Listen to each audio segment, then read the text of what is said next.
அனைவருக்கும் வணக்கம். நீங்கள் நம்ம சேனலுக்கு புதுசுன்னா பக்கத்தில் இருக்கிற பெல் பட்டன் அமைத்தி சப்ஸ்கிரைப் பண்ணிக்கோங்க.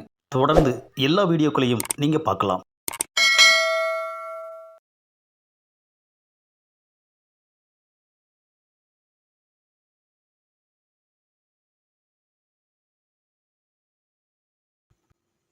கலைவாணர் விவேக் அவர்கள் வெளுத்துவிட்ட சுவரொட்டி விளம்பரங்களால் பொதுமக்கள் பெரும் அவதிக்கு உள்ளாகிறார்கள்.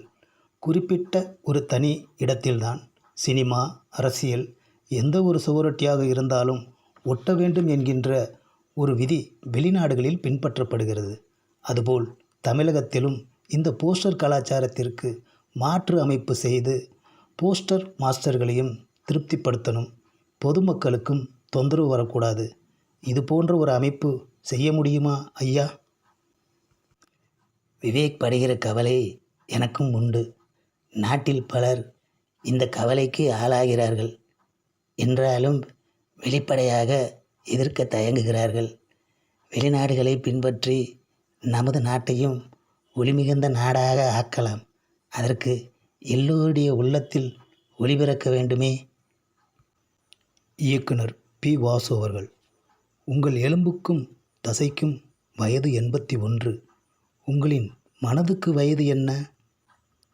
என்பதோல் போர்த்த உடம்புக்கு எத்தனை வயதானால் என்ன? அன்பின் வழி எது? உயிர்நிலை எனும் குரல் வழி நடந்தால் அந்த வயதில் பெருமை இளமை பொலிவோடு திகழும். இயக்குனர் திரு ஜெயம் ராஜா அவர்கள், நீங்கள் தரக்கூடிய சீன் பேப்பரில் அதன் இடது பக்கத்தில் அந்த சீனுக்கான விளக்கம் மிக தெளிவாகவும் அது அத்தனை டிபார்ட்மெண்ட்டுக்கும் போய் சேரக்கூடிய விஷயங்களும் மிக தெளிவாக இருக்கும் என கேள்விப்பட்டு வியந்து இருக்கிறேன்.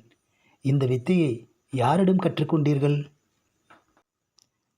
தொடக்கத்தில் திரைக்கதை வசனம் பயிற்சி பெற நான் இயக்குனர் ஏஎஸ்ஏ சாமியிடம் இருந்தபோது அவர் மிகப்பெரிய அகலமான தாள்களை பயன்படுத்துவார்.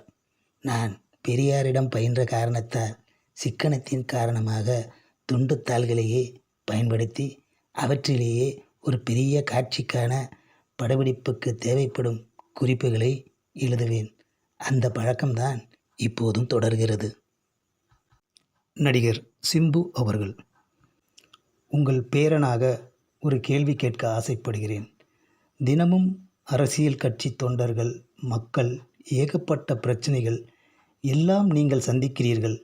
ஒரே ஒரு நாள் இதெல்லாம் எதுவுமே இல்லாமல் உங்களுக்கு ஒரு நாள் அவகாசம் கிடைச்சதுன்னா அதை எப்படி கழிப்பீர்கள்? நீ என் பேரனாக கேள்வி கேட்டால் நான் உன் தாத்தாவாக உனக்கு பதில் சொல்வேன். 1 மணி நேர அவகாசம் கிடைத்தாலும் முரசொலிக்கு கடிதம் எழுதி முடித்து விடலாம், கவிதை எழுதிவிடலாம், கோட்டைக்கு சென்று கோப்புகளை பார்க்கலாம், எஞ்சிய நேரம் என் அரும் உடன்பிறப்புகளை சந்தித்து உரையாடலாம். இப்படியே நினைவுகள் என்னை செயல்பட வைக்கும். இயக்குனர் திரு லிங்குசாமி அவர்கள், ஐயா வணக்கம். உங்களுடைய இத்தனை வருட வாழ்க்கையில் என்றைக்காவது ஒரு கணம், ஒரு நிமிடம் கடவுள் இருந்தாலும் இருப்பாரோ என்று தோன்றியதுண்டா? அந்த ஒரு கணம் என் வாழ்க்கையில் குறுக்கே வராததற்கு ஒருவேளை கடவுள்தான் காரணமோ?